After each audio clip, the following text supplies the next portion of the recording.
Salawat serta salam marilah senantiasa kita curah limpahkan kepada baginda Nabi besar Muhammad sallallahu alaihi wasallam beserta keluarga, sahabat dan pengikut-pengikutnya termasuk kita semua. Amin amin ya rabbal alamin. Bapak-bapak, ibu-ibu, kaum muslimin muslimah yang dimuliakan oleh Allah Subhanahu wa taala. Di malam hari yang berbahagia ini, tema yang akan kita sampaikan pada kajian janaiz pada malam hari yang berbahagia ini adalah tentang kiat-kiat menggapai husnul khatimah. Kiat-kiat menggapai husnul khatimah. Kita semua tahu, bapak-bapak, ibu-ibu yang dimuliakan oleh Allah Subhanahu wa taala, bahwa kehidupan ini adalah kehidupan yang sementara saja. Kehidupan ini adalah kehidupan yang tidak lama. Tidak lama lagi tiap-tiap kita cepat atau lambat akan menemui Allah Subhanahu wa taala. Kita akan meninggalkan kehidupan dunia ini, lalu kemudian kita akan memasuki babak baru kehidupan, yaitu kehidupan yang kekal dan abadi, kehidupan akhirat yang diawali dengan kehidupan kita di alam kubur nanti, lalu kemudian hari kebangkitan, lalu kemudian telaga Rasulullah pada mahsyar, lalu kemudian penghisaban, lalu kemudian pemberian kitab, mizan, lalu kemudian sirat, lalu kemudian surga atau neraka. Nah, maka bapak-bapak, ibu-ibu yang dimuliakan oleh Allah, terlebih Nabi sallallahu alaihi wasallam memang telah menyampaikan tentang usia daripada umat Nabi Muhammad sallallahu alaihi wasallam. Seraya beliau bersabda, wa a'maru ummati ma baina 60 wa 70. Usianya umatnya Nabi Muhammad itu kisarannya antara 60 sampai 70 tahun. Ya. Dan sedikit di antara umatnya Nabi Muhammad SAW yang melewati batas usia ini. Belum lagi di antara umatnya Nabi Muhammad SAW yang meninggal dunia tiba sudah waktu ajalnya sebelum mencapai usia tersebut. Nah, maka bapak-bapak, ibu-ibu yang dimuliakan oleh Allah, dari sini menjadi penting bagi tiap-tiap kita itu untuk mempersiapkan kehidupan akhirat kita. Menjadi penting bagi kita untuk bagaimana kita mengukir bagaimana meninggal dalam keadaan terbaik, bagaimana kita tidak melupakan kehidupan dunia kita, untuk bagaimana kita hidup dengan layak di dalam kehidupan dunia ini. Maka seharusnya lebih utama lagi untuk bagaimana kita mempersiapkan agar kita meninggal dalam keadaan terbaik kita, dalam keadaan husnul khatimah. Karena husnul khatimah ini merupakan bagian daripada pertanda kenikmatan yang akan kita rasakan di kehidupan setelah ini. Nah, maka bapak-bapak, ibu-ibu yang dimuliakan oleh Allah, hal ini adalah sesuatu yang memungkinkan untuk kita upayakan. Ya. Jadi meninggal dalam keadaan husnul khatimah ini adalah sesuatu yang mungkin untuk kita upayakan. Ya. Apa yang dimaksudkan dengan meninggal dalam keadaan husnul khatimah? Ada yang bisa menjawab, Bapak? Ibu? Meninggal dalam keadaan husnul khatimah ini maksudnya bagaimana kira-kira? Pokok mati gitu. Nah, maka meninggal dalam keadaan husnul khatimah di sini akibat jawab adalah meninggal dalam keadaan yang Allah Subhanahu wa taala karuniakan taufik. Dalam keadaan yang Allah Subhanahu wa taala karuniakan taufik sebelum ia meninggal dunia, di mana ia meninggalkan hal-hal yang dibenci oleh Allah Subhanahu wa taala, di mana ia bertaubat kepada Allah Subhanahu wa taala dalam keadaan melakukan amalan kebaikan. Ini adalah makna daripada orang meninggal dalam keadaan husnul khatimah. Itu orang yang dikaruniakan taufik oleh Allah di saat-saat sebelum ia meninggal dunia untuk jauh dari hal-hal yang dibenci oleh Allah, untuk dia sempat bertaubat kepada Allah Subhanahu wa taala, untuk dia sempat melakukan amalan-amalan kebaikan. Nah, maka ini adalah makna daripada husnul khatimah. Nah, ya. Yang menarik ahibatin jawab ma'azzani wa azzakumullah. Kenapa kok kita itu perlu untuk mempersiapkan husnul khatimah kita? Karena Nabi Sallallahu Alaihi Wasallam di dalam riwayatnya Imam Bukhari, Nabi Sallallahu Alaihi Wasallam bersabda, wa innamal a'malu bil khawatim. Amalan itu, kata Nabi Sallallahu Alaihi Wasallam, itu tergantung di akhirnya. Ya? Jadi amalan itu, kata Nabi Sallallahu Alaihi Wasallam, itu tergantung di akhirnya. Ini akan banyak kita dapati di dalam beberapa hadis-hadis Rasulullah Sallallahu Alaihi Wasallam yang mengisahkan akan hal tersebut. Kalau di dalam riwayatnya Imam Bukhari dan Imam Muslim dari hadisnya Sahal bin Sa'id As-Sa'idi, pada salah satu peperangan Rasulullah Sallallahu Alaihi Wasallam beserta para sahabatnya, menghadapi orang-orang musyrikun pada saat itu, maka ada salah satu dari orang-orang yang berada di safnya kaum muslimin yang berperang dengan gagah berani, yang berperang dengan gagah berani. Tidak salah, ini pada peperangan Uhud ini. Berperang dengan gagah berani, sangat-sangat luar biasa nih berperangnya. La yada'u lahum syaddah wa la faddah illa atba'aha yadribuha bisayf. Jadi peperangannya ini sangat luar biasa sekali. Dia maju terus, tidak ada ruang untuk dia maju lalu kemudian membabat musuh-musuh Allah Subhanahu wa taala, melainkan dia lakukan. Sampai salah seorang sahabat Nabi sallallahu alaihi wasallam, kebanyakan kaum muslimin, mereka menyampaikan ajza minnal yawm ahadun kama ajza'una. Hari ini tidak akan ada dari sahabat-sahabat Nabi sallallahu alaihi wasallam yang dapat menandingi kehebatan fulan ini di dalam berperang di jalan Allah Subhanahu wa taala. Bagaimana keberanian dia, bagaimana kehebatan dia di dalam berperang di jalan Allah Subhanahu wa taala. Yang lalu kemudian setelah itu Rasulullah sallallahu alaihi wasallam secara mengejutkan menyampaikan kepada segenap para sahabatnya, amma innahu min ahlina. Orang itu, kata Nabi SAW, adalah penduduk neraka.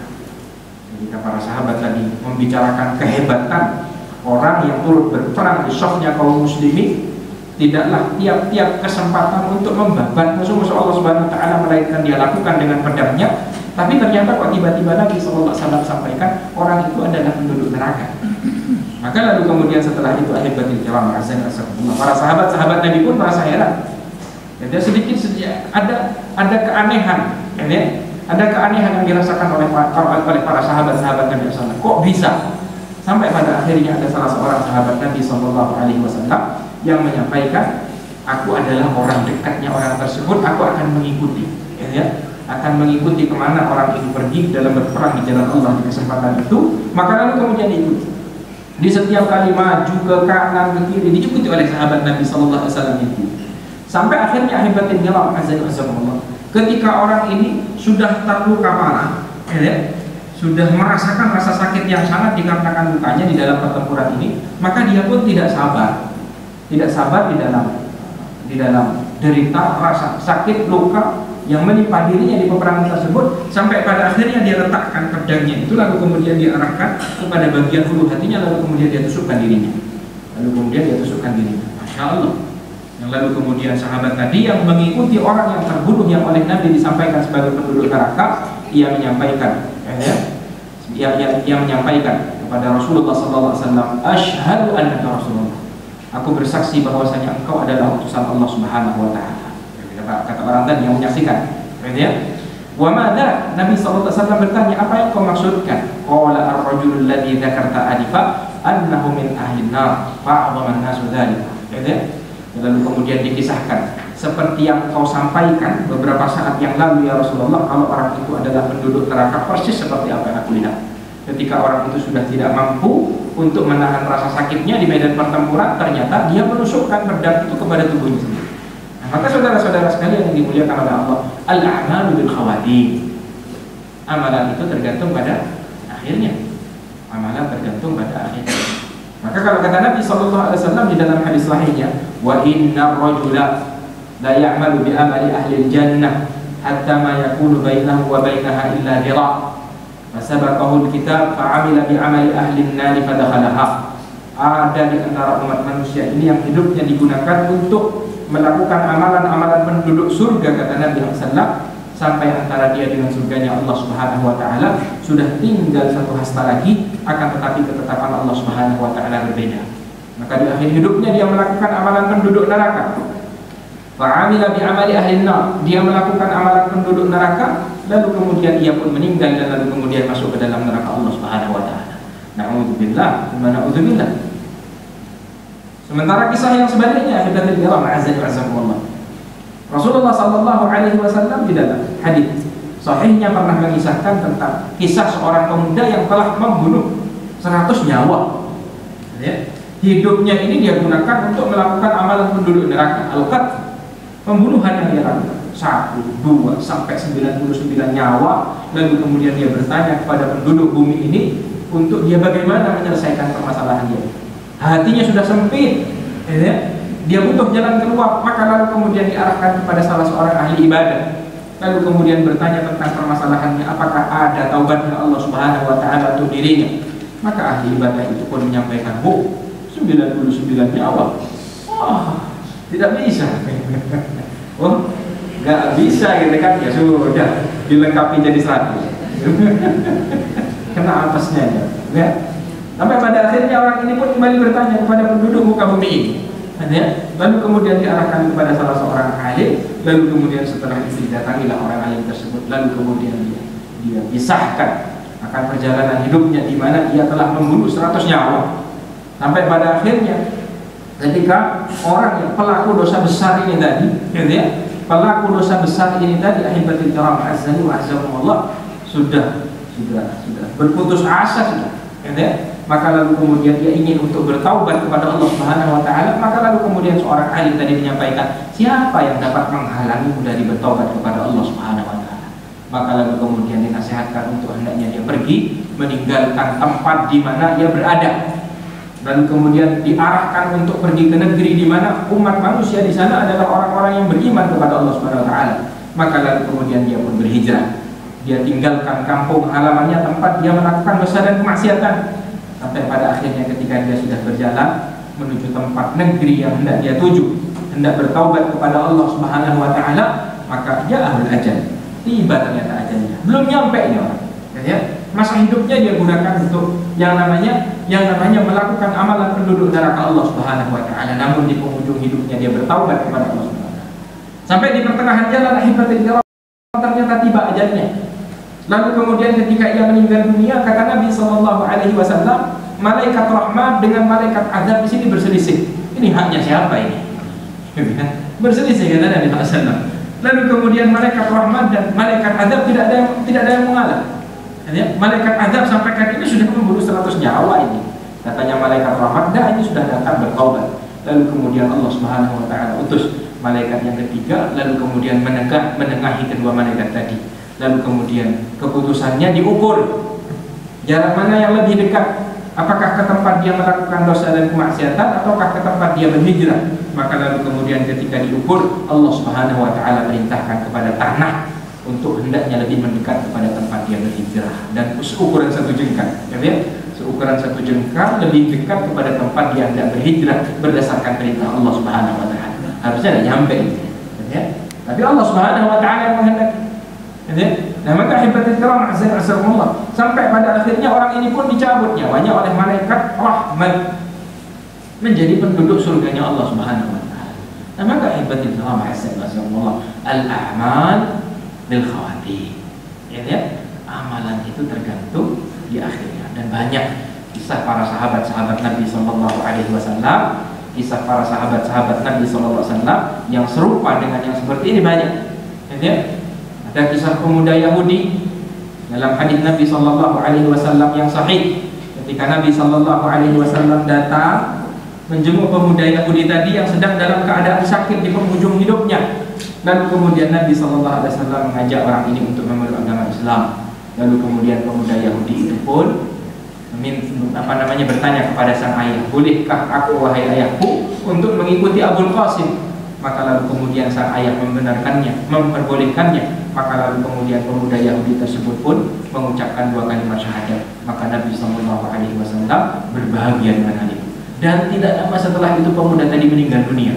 Maka Nabi SAW pun keluar dari rumah pemuda Yahudi tadi, seraya Nabi SAW bergembira dikarenakan berhasil menyelamatkan orang ini yang seharusnya menjadi penduduk neraka Allah Subhanahu wa taala. Dia belum pernah bersujud kepada Allah Subhanahu wa taala, namun pada akhirnya Allah Subhanahu wa taala menjadikan dia seorang muslim, meninggal dalam keadaan muslim, dan tempat kembalinya adalah ke dalam surganya Allah Subhanahu wa taala. Maka hebatnya jawab azza wa jalla Qissatul Usairin, sahabat Nabi sallallahu alaihi wasallam Al-Usairin, salah seorang sahabat Ansar, ya. Ketika Bani Abdul Ashhal, pada saat itu rata-rata sudah memeluk agama Islam, ada satu orang yang ternyata tidak mau untuk memeluk agama Islam. Hingga ketika terjadi peperangan Uhud, ternyata dia mau memeluk agama Islam, lalu kemudian ikut berjihad di jalan Allah Subhanahu wa taala, lalu kemudian terbunuh, dan dia sementara belum pernah bersujud kepada Allah Subhanahu wa taala. Al-a'mal bil khawatim, amalan itu tergantung pada akhirnya. Seperti kisahnya paman Nabi sallallahu alaihi wasallam Abu Thalib.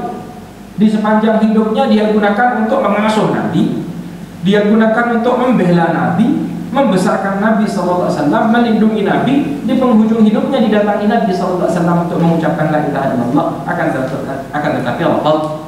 tetapi yang namanya Abu Thalib tidak mau mengucapkan kalimat la ilaha illallah, yang lalu kemudian dia pun meninggal dalam keadaan musyrik. Ya? Maka hibatul kiram azza wa jalla. Maka di sini betapa pentingnya seseorang itu untuk merencanakan, ya, mempersiapkan bagaimana kesudahan daripada akhir kehidupan ini, untuk bagaimana tiap-tiap kita ini dapat meninggal dalam keadaan husnul khatimah.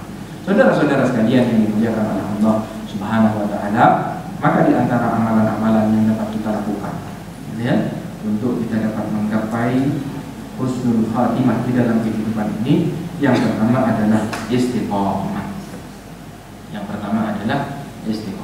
Ini hal penting, istiqamah ini adalah hal penting di dalam kehidupan dunia ini, ya.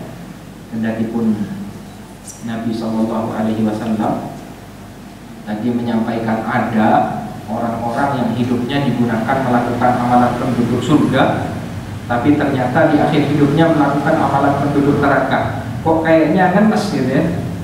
Di sepanjang hidupnya dia gunakan untuk melakukan amalan penduduk surga, ternyata sudah tinggal sedikit lagi masuk surga. Di akhir hidupnya ternyata ketetapan Allah Subhanahu wa taala berbeda. Dia melakukan amalan penduduk neraka sampai pada akhirnya ia masuk ke dalam neraka Allah Subhanahu wa taala. Akan tetapi jangan berkecil hati, akhirnya dijawab, ya. Allah Subhanahu wa taala itu menyampaikan di dalam surah Ali Imran, wa anna Allah la yudhi'u ajral mu'minin. Allah itu tidak menyia-nyiakan amalannya orang-orang mukmin. Ya, Allah tidak menyia-nyiakan amalannya orang-orang mukmin. Selama kita seorang muslim, seorang mukmin, maka amalan soleh kita ini dinilai oleh Allah. Amalan soleh kita ini dicatat oleh Allah Subhanahu wa taala, dan Allah tidak akan menyia-nyiakannya. Di dalam surah At-Taubah Allah Subhanahu wa taala juga menyampaikan innallaha la yudhi'u ajral muhsinin. Allah Subhanahu wa taala itu tidak menghilangkan, menyia-nyiakan amalan orang-orang yang berbuat ihsan. Nah, maka ibadah jamaah azan wasakumullah, amalan pertama yang hendaknya kita lakukan dalam rangka menggapai husnul khatimah di akhir kehidupan ini adalah hendaknya senantiasa istiqomah. Istiqomah sudah melakukan amalan-amalan kebaikan, ya. Ketika dulu Nabi Shallallahu Alaihi Wasallam menyampaikan kepada para sahabatnya, "Ma minkum min ahadin illa wa qad kutiba maq'aduhu minal jannati wa maq'aduhu minan nar." Tidaklah tiap-tiap kalian melainkan ketetapannya sudah jelas, sudah ada di Lauhil Mahfuz, mau jadi penduduk surga atau penduduk neraka, ya? Sudah jelas. Ini penduduk surga atau penduduk neraka itu catatannya sudah ada semua.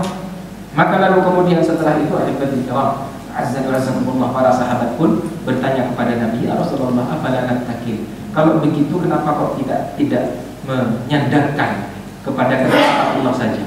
Kalau ketetapan kita penduduk neraka, kenapa kok harus capek-capek beramal soleh kalau pada akhirnya kita menjadi penduduk neraka, ya? Atau kita penduduk surga, kenapa juga kita harus menahan diri untuk melakukan dosa dan kemaksiatan, sementara kita ketetapannya adalah penduduk surganya Allah Subhanahu wa taala? Maka apa kata Nabi sallallahu alaihi wasallam? Lalu lakukan amalan soleh, ya. Fakullun muyassarun lima khuliqa lahu, karena tiap-tiap orang itu akan dimudahkan sesuai dengan ketetapan akhirnya. Fa in kana min ahli sa'adah fasayassaru bi amali ahli sa'adah. Orang itu kalau misalkan ketetapannya adalah penduduk surga, maka jalan menuju surganya Allah akan dimudahkan baginya. Wa in kana min ahli syaqawah, sebaliknya kalau dia adalah ketetapannya penduduk neraka, maka akan dimudahkan baginya untuk melakukan amalan penduduk neraka. Maka oleh karenanya yang namanya ketetapan akhir ini ditutup oleh Allah Subhanahu wa taala, dijadikan sebagai perkara gaib, tidak ada yang dibukakan oleh Allah Subhanahu wa taala. Kalau dulu di zaman Nabi ada yang dibukakan. Kalau di zaman Nabi seperti tadi yang kita kisahkan disebutkan oleh Nabi ini penduduk neraka. Sebagian para sahabat-sahabat Nabi disampaikan minal mubasysyirina bil jannah, 10 orang ini masuk surga. Uqashah bin Mihsan masuk surga, Bilal bin Rabah masuk surga. Tapi secara garis besar yang namanya ketetapan ini ahibatul kiram azzakumullah ditutup oleh Allah, dijadikan sebagai perkara gaibiyah. Agar apa? Agar kita berusaha. Agar kita berusaha. Agar kita terus beramal soleh. Agar ketika kita terjatuh ke dalam dosa dan kemaksiatan kita dapat kembali, kita bertaubat memohon ampunan Allah Subhanahu wa taala. Nah, maka di sini ahibatul kiram pentingnya seseorang itu istiqomah. Nah, maka istiqomah ini adalah sesuatu yang penting yang kalau di dalam surah Fussilat Allah Subhanahu wa taala menyampaikan, innal ladzina qalu rabbuna Allah tsumma istaqamu tatanazzalu 'alaihimul malaikatu alla takhafu wa la tahzanu wa abshiru bil jannah. Sesungguhnya kata Allah Subhanahu wa taala dalam surah Fussilat ayat yang ke-30, sesungguhnya orang-orang yang mengatakan Rabbunallah, sesungguhnya orang-orang yang beriman ini kata Allah Subhanahu wa taala, tsumma istaqamu, lalu kemudian mereka istiqomah di dalam keimanannya. Dan iman di sini ahibatul kiram azzakumullah, iman ini adalah perihal di dalam apa yang kita yakini di dalam hati, yang kita ucapkan dan apa yang kita lakukan. Maka kalau kata Allah Subhanahu wa taala, innal ladzina qalu rabbuna Allah, ini orang-orang yang beriman yang mengatakan Tuhanku adalah Allah, tsumma istaqamu, lalu kemudian mereka istiqamah di dalam syariat Allah Subhanahu wa taala, tatanazzalu 'alaihimul malaikah, maka di penghujung hidupnya kata Al-Hafidz Ibnu Katsir rahimahullah di dalam tafsirnya, di penghujung hidupnya malaikat-malaikat Allah Subhanahu wa taala akan datang menemui orang ini. Jadi Allah takhafu, enggak perlu takut akan apa yang engkau lalui di kehidupan setelah ini. Akhirnya menurut para ulama yang lain, ini para malaikat ini datang ketika ia sudah berada di alam kubur. Ada yang menyampaikan di saat-saat dia hendak meninggal dunia, ini kan sudah dapat melihat perkara yang gaib ini sudah. Malaikatnya sudah kelihatan, dan kemudian roh yang dicabut sudah terlihat rohnya. Nah, maka orang-orang yang beriman, yang istiqomah di dalam keimanannya, kata Allah Subhanahu wa taala, maka akan didatangi oleh para malaikat-malaikat Allah memberikan kabar gembira, Allah takhafu. Tidak perlu takut akan apa yang kau lalui di dalam kehidupan setelah ini.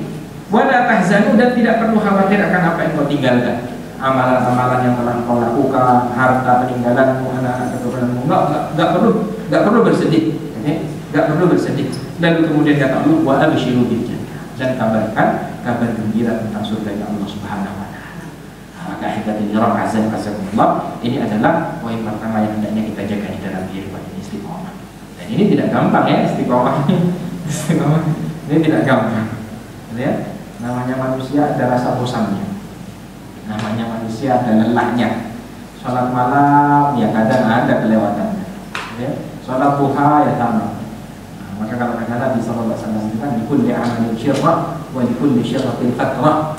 Yang amalan kebaikan itu ada masa-masa semangatnya, dan masa-masa semangat ini ada masa-masa letihnya, ada masa-masa malasnya. Maka selama kita berada di saat malas ini tidak terjatuh ke dalam yang diharamkan oleh Allah Subhanahu wa taala, aman. Ya. Nah, maka ahibatul kiram, istiqomah penting. Istiqomah kan penting. Lalu kemudian yang kedua, ahibatul kiram azzakumullah, menjaga keimanan kita. Menjaga keimanan kita. Nah, ini seperti yang Allah firmankan tadi, innal ladzina qalu rabbuna Allah. Jadi menjaga keimanan. Iman ini ya tentang beriman kepada Allah, malaikat-malaikat Allah, kitab-kitab Allah, rasul-rasul Allah, hari akhir, qada dan qadar, kita yakini. Iman ini adalah tentang apa yang kita yakini di dalam hati, lalu kemudian yang kita ucapkan di lisan kita dan kita aplikasikan dengan anggota tubuh kita. Iman ini ketika disebutkan secara sendiri, dia memiliki makna segenap syariat Allah Subhanahu wa taala. Karena kalau di dalam hadisnya Sufyan bin Abdullah ketika ia bertanya kepada Nabi, ya Rasulullah, qul li fil Islam qawlan la as'alu ahadan ghairak, wahai Rasulullah, beritahukanlah kepadaku tentang satu amalan di mana aku tidak akan bertanya kepada selainmu. Maka apa kata Nabi SAW? Qul amantu billahi tsumma istaqim. Katakanlah aku beriman kepada Allah. Ya. Nah, maka di sini para ulama mensyarah makna daripada amantu billah, artinya ini mencakup segenap syariat Allah SWT. Melaksanakan yang diperintahkan serta menjauhi yang dilarang, lalu kemudian istiqamah. Maka hebat Islam, Allah, iman kita jaga. Iman dijaga ini artinya kita jalankan semua syariat Allah sesuai dengan kemampuan masing-masing. Maka kalau kata Allah di dalam surah Ibrahim di ayat yang ke-27, Allah berfirman, "Yutsabbitullahu alladziina aamanu." Allah memantapkan hati orang-orang yang beriman bil qawli tsabiti fil hayatid dunya wa fil akhirah. Dengan perkataan yang tetap di dalam kehidupan dunia ini dan di dalam kehidupan akhirat. Di dalam kehidupan dunia ini, di dalam mengucapkan la ilaha illallah. Jadi orang yang beriman itu, kata Allah Subhanahu wa taala, akan ditetapkan hatinya pada tauhid Allah Subhanahu wa taala. Dan di dalam kehidupan akhirat, maknanya adalah ketika nanti kita berada di alam kubur kita, didatangi oleh malaikat Munkar dan Nakir, ditanya tentang rabbuka wa ma dinuka wa man nabiyyuka, ini dikuatkan oleh Allah Subhanahu wa taala untuk dapat menjawab pertanyaan-pertanyaan. Nah, maka kunci yang kedua adalah iman. Nah, ini dijaga, Yang ketiga adalah at-taqwa. Yang ketiga adalah at-taqwa. Ini sebenarnya memiliki hampir sama maknanya. Istiqomah, iman, takwa, ya semuanya mengarah kepada melaksanakan apa-apa yang diperintahkan oleh Allah, lalu kemudian menjauhi yang dilarang. Kalau takwa ini dikarenakan Allah Subhanahu wa taala yang memang perintahkan, ya ayyuhalladzina amanu taqullaha wa la tamutunna illa wa antum haqqa tuqatih wa la tamutunna illa wa antum muslimun. Wahai orang-orang yang beriman, bertakwalah kalian kepada Allah. Takwa itu adalah fi'lul ma'mur wa tarkul ma'dzur, melaksanakan yang diperintahkan serta menjauhi yang dilarang. Ini makna daripada takwa, melaksanakan yang diperintahkan serta menjauhi yang dilarang. Ini makna dari ketakwaan. Maka hebatnya jawab azzakumullah di dalam surah At-Talaq Allah menyampaikan, wa man yattaqillaha yaj'al lahu makhraja. Orang yang bertakwa kepada Allah, Allah akan karuniakan jalan keluar dari setiap masalah yang dihadapi. Yaj'al lahu min amrihi yusra. Allah mudahkan semua masalah-masalah dia yang sulit. Nah, maka termasuk ketika kalau kita hendak meninggal dunia, orang-orang yang bertakwa ini akan dimudahkan oleh Allah Subhanahu wa taala di dalam meninggalkan kehidupan ini.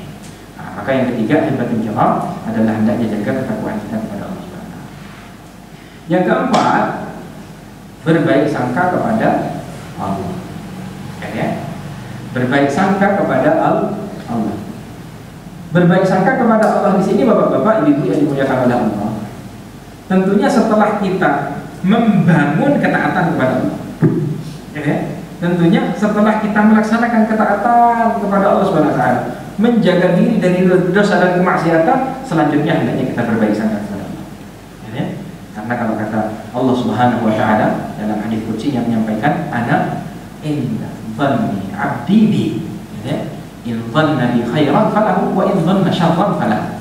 Allah menyampaikan, aku tergantung prasangka hambaku. Kalau hambaku berprasangka baik kepadaku, maka kebaikan itu untuknya. Kalau dia berprasangka buruk kepadaku, ya keburukan itu untuknya, kata Allah Subhanahu wa taala. Sudah berprasangka baik kepada Allah Subhanahu wa taala. Apalagi kalau sudah berada di penghujung kehidupan ini, rasa-rasanya sakit ini kok sudah mendekati ajal. Nah, yang kita lakukan adalah berbaik sangka. Insya Allah amalan yang kita lakukan walaupun sakuprit diterima. Insya Allah dosa-dosa yang kita lakukan walaupun besar diampuni oleh Allah Subhanahu wa taala. Nah, maka hebatnya Allah Subhanahu ini adalah husnudzan, berprasangka baik kepada Allah Subhanahu wa taala. Maka hebatnya Allah dalam riwayat Muslim, Nabi sallallahu alaihi wasallam menyampaikan, la yamutanna ahadukum illa wa huwa yuhsinul dhanna billah. Janganlah seseorang di antara kalian meninggal, kata Nabi, melainkan dia sudah berbaik sangka kepada Allah.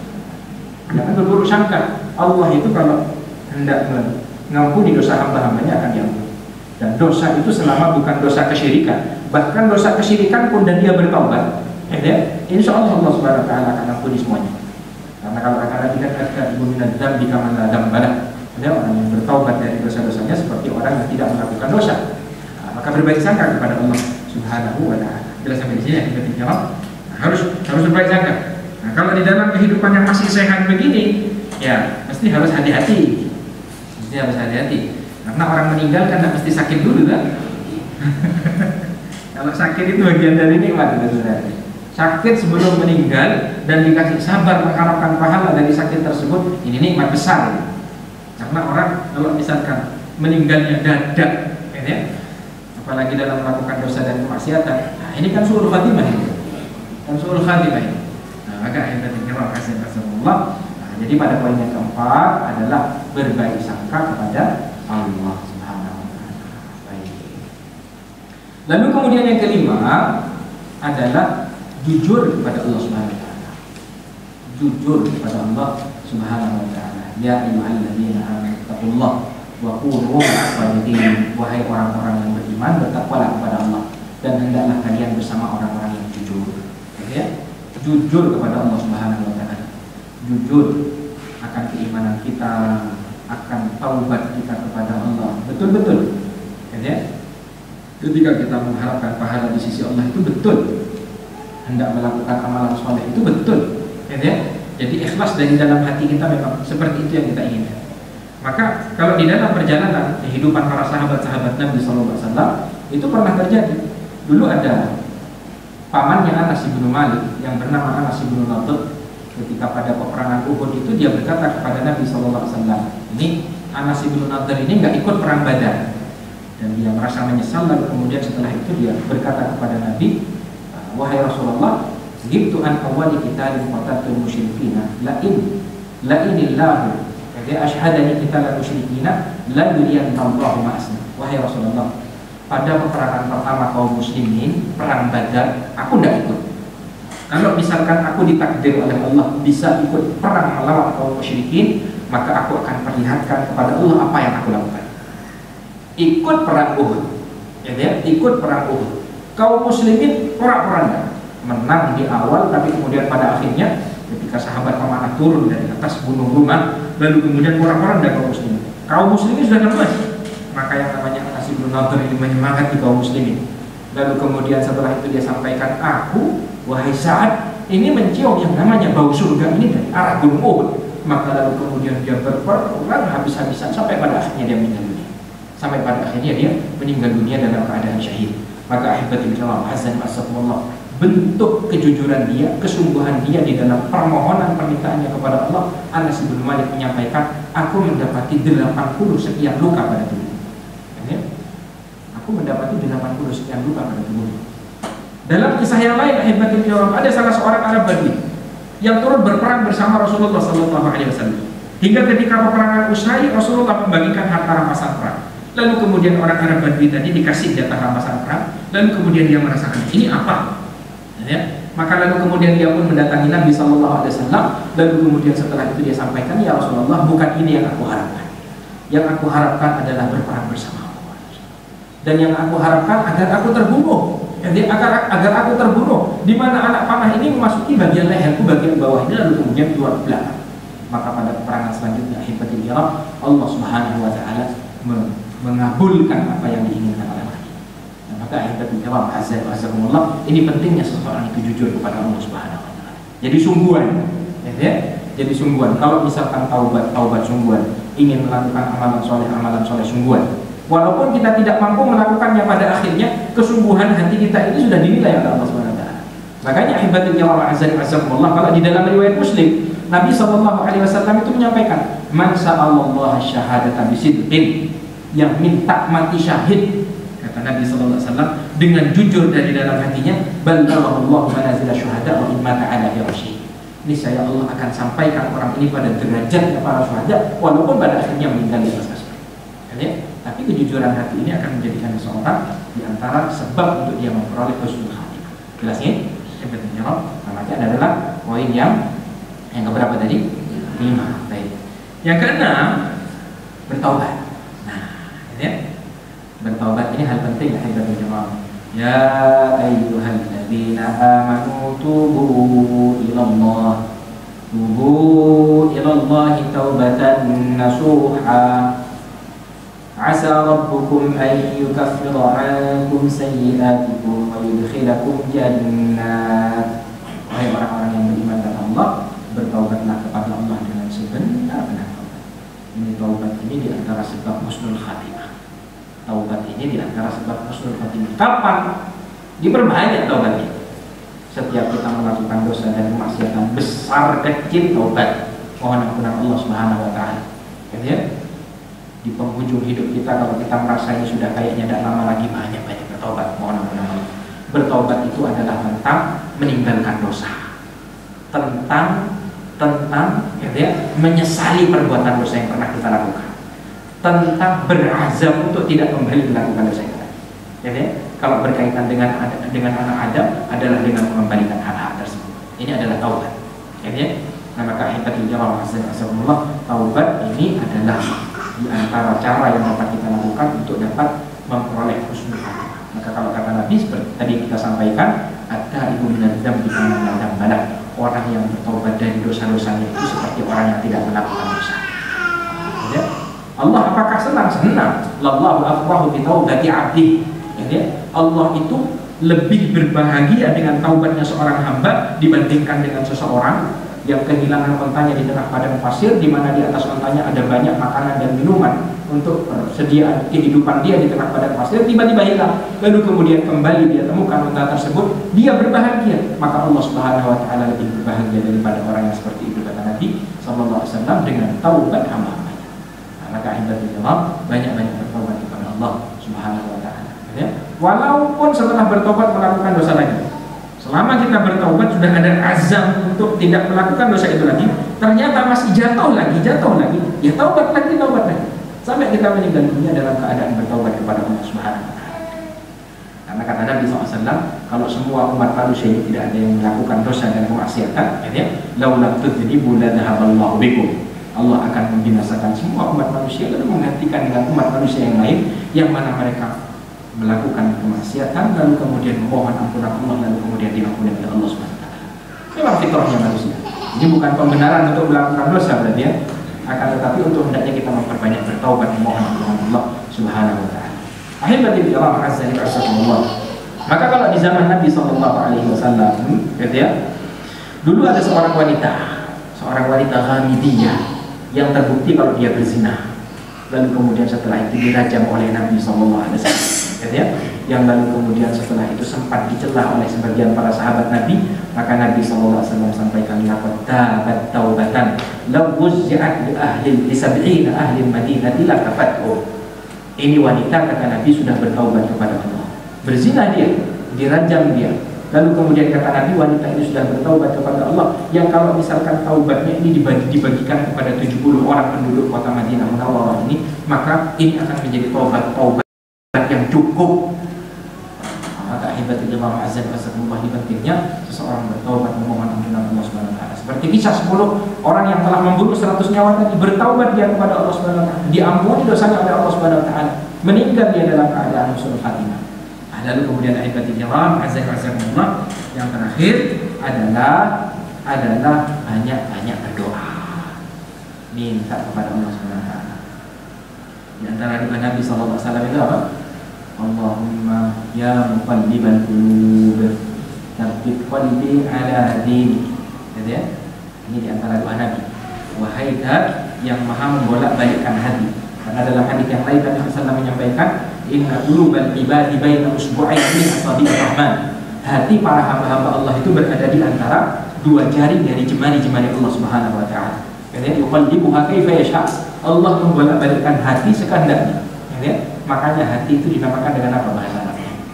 Qalbun. Dimana li'annahu yataqallab. Karena hati itu suka berubah-ubah. Hati suka berubah-ubah. Maka minta ketetapan hati kepada Allah. Allahumma muqallibal qulub tsabbit qalbi ala dinik. Ya. Dalam riwayat yang lain, wa ya musarrifal qulub sarrif qalbi ila ta'atik. Sebagaimana diriwayatkan oleh Imam Muslim. Lalu kemudian akhirnya Allah azza wa jalla di antara itu riwayat Tirmidzi, riwayat Tirmidzi. Di antara doa Nabi yang juga biasa dipanjatkan, riwayatnya Al-Imam Tabrani dengan sanad yang hasan, Allahumma ahsin akibatana fil umuri kulliha wa ajirna min khizyid dunya wa adzabil akhirah. Ya Allah, jadikan kesudahan segala sesuatuku dalam keadaan baik, termasuk kehidupan ini, dan selamatkan aku dari kehinaan dunia ini, ya, dan lindungi aku dari azab neraka Allah. Ini dulu biasanya dipanjatkan oleh Nabi SAW. Allahumma ahsin aqibatana fil umuri kulliha wa ajirna min khizyid dunya wa adzabil akhirah. Nah, maka ini ibadah kiram di antara materi yang dapat kita sampaikan pada kesempatan malam hari yang berbahagia ini. Barakallahu wa lakum fil Qur'anil wa nafa'ani wa iyyakum bil ayati wal dzikril hakim. Qul hadza wa astaghfirullah wa lakum. Assalamualaikum warahmatullahi wabarakatuh.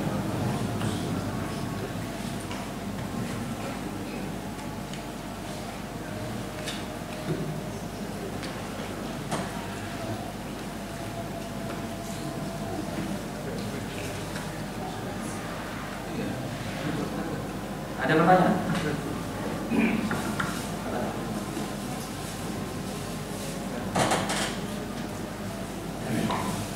Ya, yang bertugas adzan persilakan adzan dulu.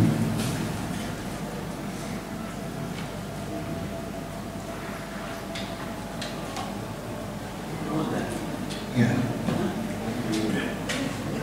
Ada yang menggantikan tugas adzan, silakan. Yang biasa adzan maju ke depan. Masih dipanggil.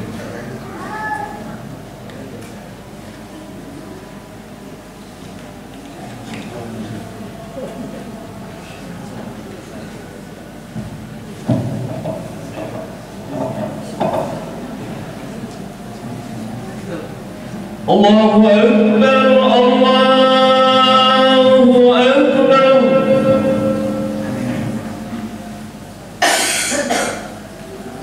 Allahu Akbar,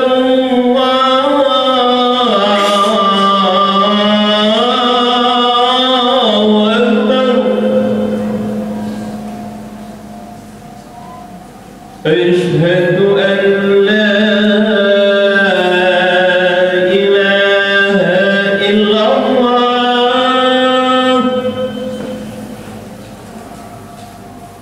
Asyhadu an la ilaha illallah.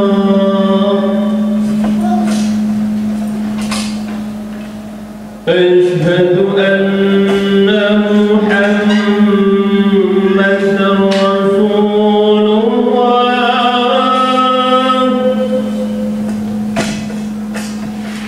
Asyhadu anna Muhammadan Rasulullah.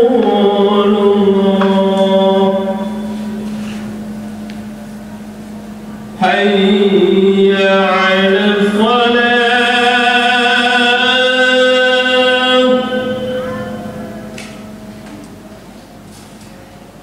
Hayya 'alal salah.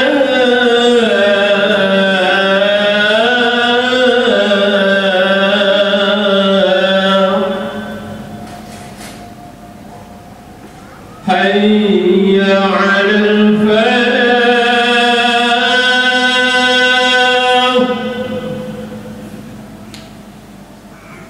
Hayya 'alal falah.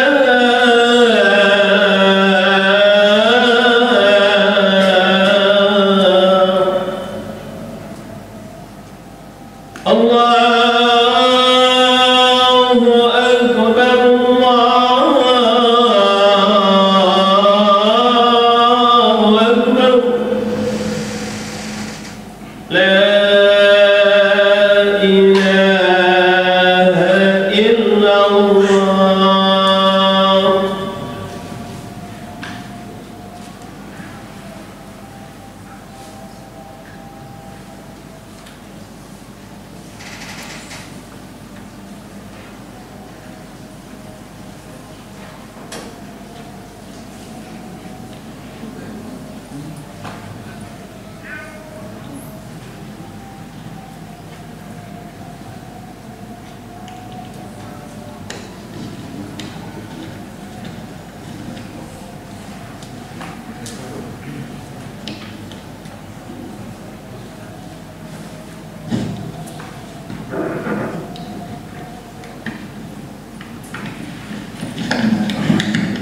Assalamualaikum warahmatullahi wabarakatuh.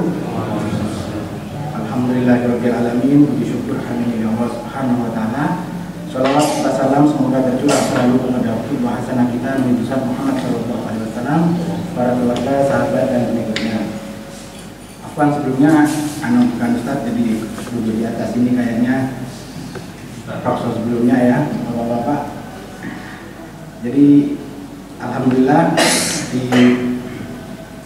kalau boleh saya ceritakan dari awal terlebih dahulu, semenjak mulai tahun 2020 hingga tahun 2022 ini program Rukun Kifayah Al-Irsyad Al-Islamiyah Jember berjalan.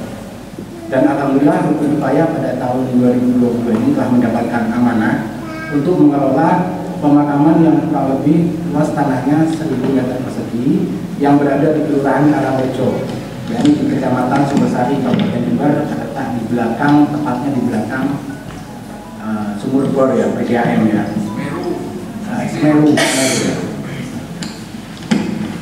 Jadi alhamdulillah semenjak tahun 2020 program Janais yang terlaksana yakni meliputi program pelatihan, kajian Janais, perawatan jenazah mulai tahun 2020 sampai sekarang telah berjalan. Mungkin karena sosialisasinya kurang merata, jadi mungkin ada bapak-bapak atau ibu-ibu di sini yang belum mengetahuinya. Jadi pada saat ini ketika awal setelah corona kita mulai lagi kajian ini, kita akan sosialisasi lagi sehingga nantinya program dari Rukun Kifayah Al-Irsyad ini bisa terlaksana dengan baik dan benar. Sebagai awal mungkin saya akan paparkan dahulu yakni mengenai program kerja Rukun Kifayah Al-Irsyad Al-Islamiyah. Bahwasanya Rukun Kifayah ini berada di bawah naungan Lasnas Al-Irsyad Al-Islamiyah. Jadi kita bekerja sementara ini tidak begitu banyak ya. Jadi ada beberapa orang saja, termasuk di sini sebagai penasehat yakni Ustadz Habibi langsung, dan saya yang dipilih oleh Lasnas sebagai koordinator. Ada Pak Faisal sebagai sekretaris, juga ada bendahara dan banyak lagi anggota dari Rukun Kifayah Al-Irsyad ini. Jadi sementara ini program berjalan awal yakni sebagai yang pertama yakni kajian rutin. Kajian rutin ini berjalan insya Allah dari awal ini setelah corona kita akan rutinkan setiap 2 pekan sekali. Jadi 2 pekan sekali kajian rutin di Masjid Al-Mursyid ini. Dan yang kedua yakni program perekrutan dari anggota kajian ini. Jadi anggota kajian ini nantinya akan direkrut menjadi beberapa grup yang nantinya grup ini bisa untuk melakukan perawatan jenazah seperti memandikan, mengkafani, dan nantinya di kajian-kajian berikutnya akan dilatih oleh ustadz-ustadz yang telah ditentukan oleh panitia nantinya, termasuk penasihatnya Ustadz Habibi.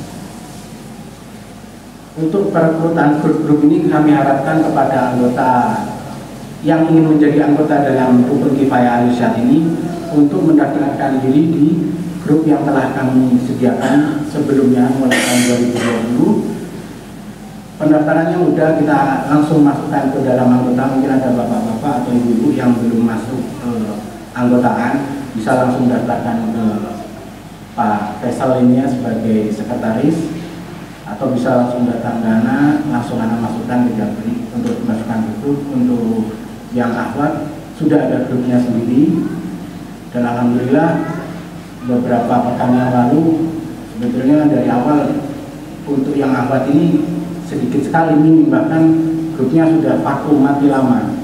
Dan kalau Allah seminggu 2 minggu yang lalu ada grup dari Tolakul ini, yakni Rukun Kifayah Al-Kausar ya, yang dibina oleh Pak Bambang.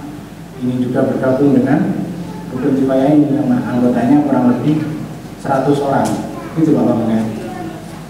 Insya Allah mudah-mudahan dengan bergabungnya dari Rukun Kifayah Al-Kausar yang rata-rata ibu-ibu semua sebetulnya, dan sayangnya tidak ada dari pihak suami-suaminya, bapak-bapaknya, malah yang antusias ibu-ibunya, malah yang dari tim laki ini kita kerepotan untuk merekrut sebetulnya. Jadi diharapkan kepada bapak-bapak untuk aktif datang kajian di setiap 2 pekan sekali yang nantinya kita akan share di grup Rukun Kifayah, di grup Tolabul Ilmi, dan juga nanti di koordinator kajian Jember Mengaji, insya Allah. Berikutnya yakni mengenai program kerja Rukun Kifayah yang nantinya setelah dibentuknya grup-grup itu kita akan ambil ketua grupnya itu untuk menjadi PJ, jadi penanggung jawab dalam Rukun Kifayah Al-Irsyad. Jadi kita ambil misalkan satu grup itu untuk penanganan jenazah, kita ambil 10 orang satu grup. Dalam grup itu ada 1 orang yang nantinya akan diangkat jadi ketua. Kita masukkan sendiri dalam grup PJ yang nantinya beliau ini nanti akan mengumpulkan teman-teman yang dalam satu grup tadi untuk sama-sama, seperti dalam hal ada kematian, misalkan grup A tidak bisa grup B, dan nantinya sama-sama grup ini nanti kita untuk misalkan ada kematian atau apa, kita harus kompak untuk melaksanakan seperti halnya sholat jenazah, mengantarkan jenazah sampai dengan halnya di tempat pemakaman. Itu yang kita harapkan, karena kita tahu sendiri bahwasanya kalau di dalam kematian apabila seseorang itu meninggal dan disolatkan lebih dari 40 orang, maka insya Allah akan menghadap ke dalam pintu surganya. Berikutnya yakni dalam keanggotaan. Dalam keanggotaan sendiri, kami dari tim Rukun Kifayah Al-Irsyad tidak ada keterikatan yang mewajibkan seseorang itu harus menjadi anggota lalu bisa dimakamkan di tempat pemakaman. Jadi kita mendapatkan amanah berupa tanah wakaf ini tujuannya untuk semua umat yang nantinya ketika ada permintaan untuk dimakamkan di pemakaman Rukun Kifayah Al-Irsyad, tidak harus menjadi anggota, harus punya kartu dan segala macam. Nah, yang penting dia komitmen, dalam artian kita siapkan surat perjanjian yang mentaati bahwasanya tidak, misalkan poinnya 1, tidak boleh membuat bangunan di atas kuburan segala macam. Itu nanti kita buatkan surat perjanjian, dan surat perjanjian ini masih dalam proses penggodokan bersama Ustadz Habibi dan beberapa ustadz yang telah ditunjuk. Jadi dalam proses seperti kita kemarin sudah komunikasi dengan Ustadz Ayub ya, karena beliau masih dalam umroh, jadi proses untuk pembuatan surat perjanjian ini kita tunda dulu. Poin-poin apa yang akan disampaikan nantinya untuk bisa masuk ke dalam penguburan itu. Mungkin hanya sampai itu saja yang bisa saya sampaikan untuk mengenai kuburan yang telah berjalan ini. Alhamdulillah kita mendapatkan wakaf tanah kosong itu sampai sekarang proses pembangunan berjalan dengan baik. Dari awalnya kita mempunyai dana 0 rupiah, setelah kita ajukan ke beberapa CV, alhamdulillah CV Multi Bangunan menerima, bangun dulu. Alhamdulillah setelah dibangun dengan resiko kita mempunyai hutang, dan alhamdulillah sampai sekarang hutang-hutang tersebut sudah mulai terkikis dan masih sedikit demi sedikit. Jadi kita harapkan kepada jamaah untuk berkomitmen dalam Rukun Kifayah Al-Irsyad ini, hadir dalam setiap 2 minggu 2 pekan sekali kajian, supaya saling terorganisir. Jadi bila ada yang meninggal, kita bisa saling mengetahui dan saling untuk menjalankan rukun dalam rukun kematian ini.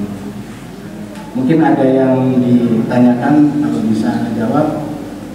Kalau tidak bisa ya kita tunggu 2 pekan lagi, saya runding dengan Ustadz Hamdi sebagai penasihat begitu. Ya, silakan Mas.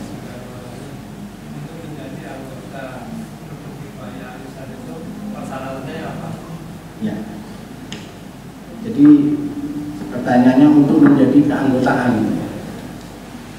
Setelah kita rapatkan dengan beberapa teman bahwa untuk keanggotaan cukup kita datang di setiap kajian supaya saling mengenal untuk datang, dan kita komitmen. Dalam artian komitmen itu hadir di setiap kajian yang pertama, yang kedua komitmen juga untuk pendanaan, misalkan sumbangsinya yang nantinya untuk ya amal jariah antum sekalian dan juga ternyata kita juga.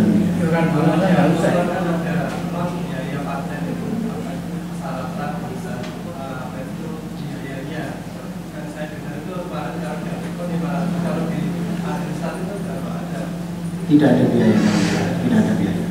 Kita dapat amanah berupa tanah wakaf. Jadi kita tidak memperjualbelikan tanah wakaf ini. Jadi kita betul-betul yang ingin datang untuk dikuburkan di sana, kita buat surat persetujuan, asalkan dia mau tanda tangan. Persetujuannya misalkan A, dilarang membuat bangunan di atas kuburan. B, yang sesuai sunnah, intinya sesuai sunnah. Dan poin-poin ini nanti kita rundingkan dengan dua ustadz, dengan penasihat Ustadz Habibie. Dua ustadz itu salah satunya Ustadz Ayu dan yang kedua Ustadz Arifin Badri, karena kedua ustadz ini masih sedang sibuk. Jadi kita kerepotan, insya Allah 2 pekan lagi perjanjian itu sudah selesai, kita sampaikan ke kajian 2 pekan kemudian. Jadi intinya keanggotaannya komitmen, Pak. Jadi komitmen dalam artian hadir setiap kajian, ada rezeki jangan lupa untuk kuburan, intinya ingat mati gitu ya. Ya, Pak Amir, silakan. Penggalian dananya untuk ongkos penggalian itu tadi saya sampaikan ke yang bertanya awal, kita kan komitmen. Jadi komitmen dari antum-antum semua untuk rutin bersedekah untuk rukun kifayah, rutin bersedekah untuk kematian saudara-saudara kita yang seakidah. Insya Allah, alhamdulillah kemarin dari awal kita punya tabungan cuma 15 juta, dapat bantuan tanah luas 1000 meter. Dapat dari mana uang untuk membangun pagar? Kalau tidak dibangun pagar dari awal, kita khawatir nanti tahu-tahu ada yang masuk ngisi kuburan. Karena sebelah timur dari kuburan yang kita dapat wakaf sudah ada kuburan umum. Di belakangnya sebelah utara sudah ada kuburan kita. Jadi bismillah, kita minta bantuan sama multi bangunan. Alhamdulillah dibangun dengan dana sekitar kurang lebih 60 juta waktu.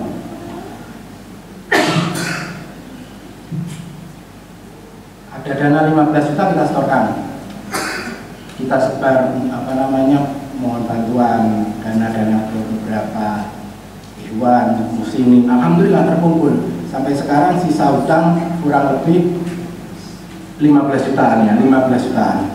Tapi itu masih belum sempurna. Kenapa? Kita masih perlu gudang, misalkan untuk naruh perlengkapan seperti pacul untuk menggali, kemudian dan peralatan-peralatan lain.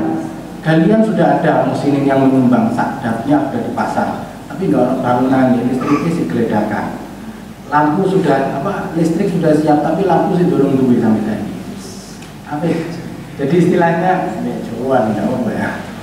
Jadi istilahnya kuburan ini mau dipakai besok siap. Kenapa? Baru kemarin sudah dikeduk satu lubang yang tujuannya satu, kita ingin tahu tekstur tanahnya dulu.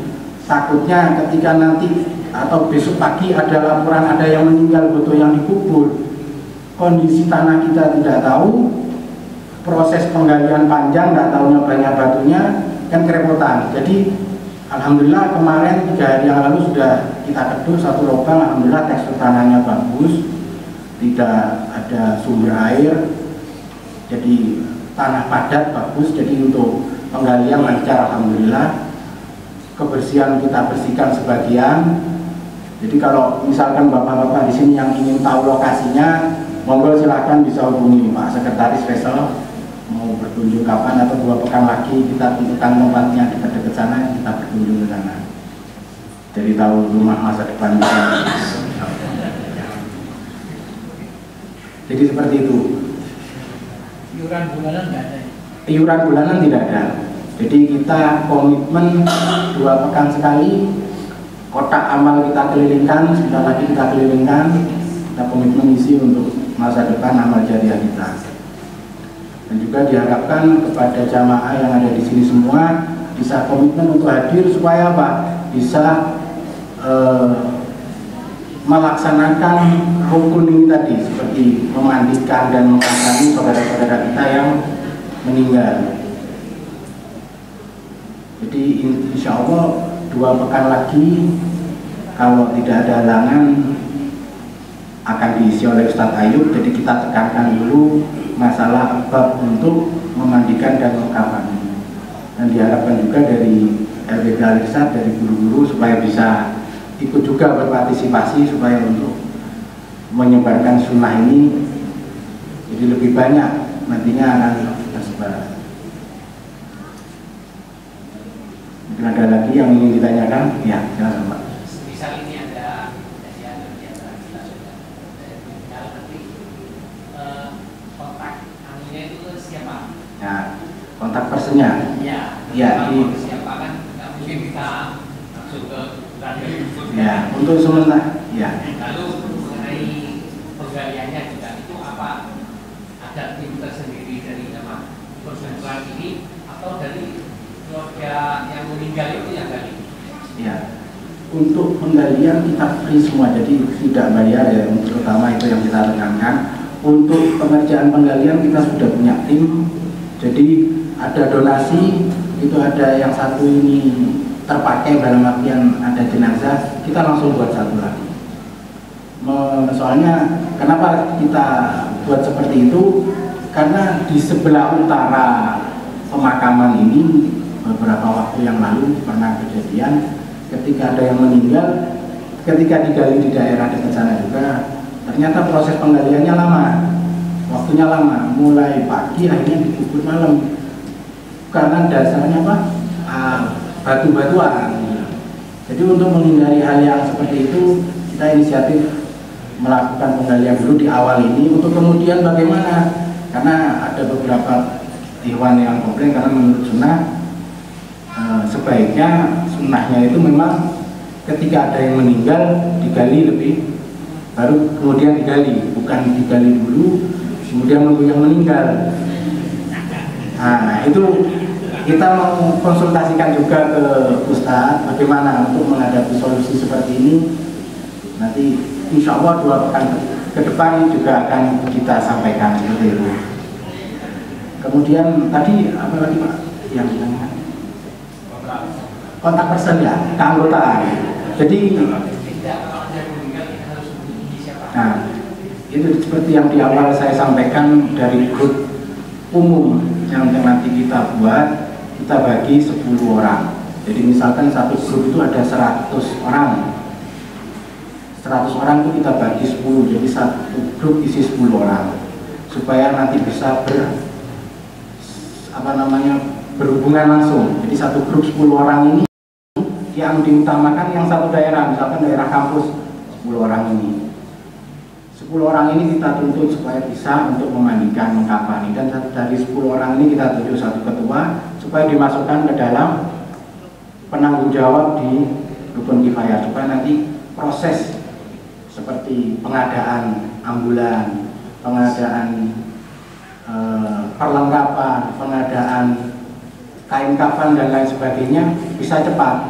Jadi dari salah satu ketua grup bisa langsung ke BJ juga langsung mengerjakan untuk sistem yang ada di Al-Irsyad. Untuk perlengkapan kita semuanya sudah siap Pak. Jadi mulai dari ambulan, perlengkapan, kain kafan, alhamdulillah itu semua dari sumbangan dari muslimin dan kita tidak pernah kekurangan, malah berlebih-lebih untuk urusan jenazah ini, insya Allah. Dan yang sekarang ini dibutuhkan masalah pembangunan, itu tadi yang saya sampaikan, pembangunan seperti pengadaan cahaya lampu, gudang, tempat cuci atau basuh sekaligus tempat wudhu, dan seperti rutinitas tiap 3 pekan sekali seperti di perawatan ya, supaya rumputnya enggak menjalar kemana-mana, paving yang kita pasang biar nggak rusak, jadi seperti di apa namanya, semprot ya, pakai pestisida itu apa namanya, untuk merusak rumput itu, seperti itu. Sekaligus untuk keperluan yang lain seperti perbaikan ambulan apabila rusak, terus pengadaan perlengkapan jenazah, kain kafan dan lain sebagainya, seperti itu Pak. Sudah cukup apa? Oh ya, silakan Pak.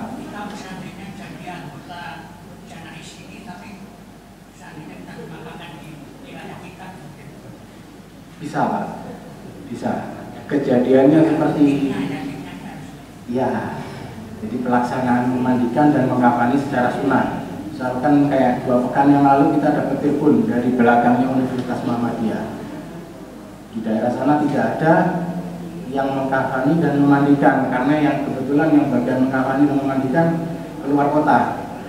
Diteleponlah tim kita di sini, kita langsung datang. Kita bersihkan, kita mandikan, kita kafani. Setelah itu dibawa ke Probolinggo jenazahnya. Masih muda, umurnya 37 tahun, belakangnya Universitas Muhammadiyah kemarin, sekitar 2 pekan yang lalu. Jadi kita laksanakan proses memandikan secara sunnah yang seperti diajarkan ustaz-ustaz yang ada di sini. Kapan itu juga sama. Ada lagi mungkin yang perlu ditanyakan? Baik. Tidak ada biaya.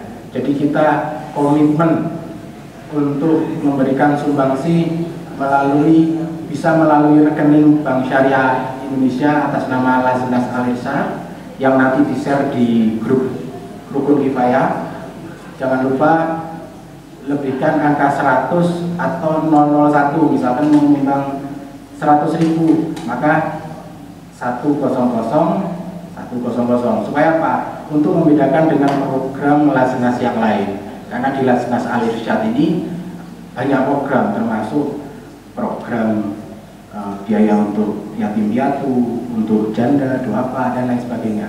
Sedangkan di Rukun Kifayah Al-Irsyad dilebihkan angka 100 rupiah untuk supaya kita di rekening tidak kerepotan. Untuk lainnya seperti misalkan tidak bisa melalui proses bank, bisa melalui kotak amal yang kita sebar tiap 2 pekan sekali, sekaligus kajian kotaknya kaca seperti di pojok ada gambar kuburan tua.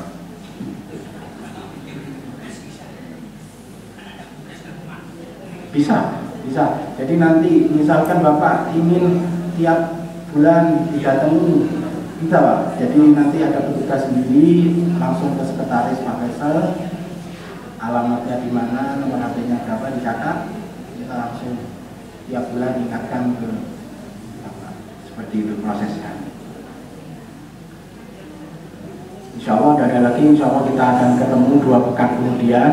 Untuk jadwalnya kita sesuaikan dengan jadwal Ustadz sementara ini. Ya kalau kita berharap tiap Jumat 2 pekan sekali kita rutinkan, tapi ini masih awal, mungkin karena kesibukan Ustadz yang akan kita undang datang ke sini. Jadi untuk 2 pekan kemudian harinya akan di-share melalui grup WhatsApp seperti itu. Demikian dari kami. Jazakallahu khair. Assalamualaikum warahmatullahi wabarakatuh.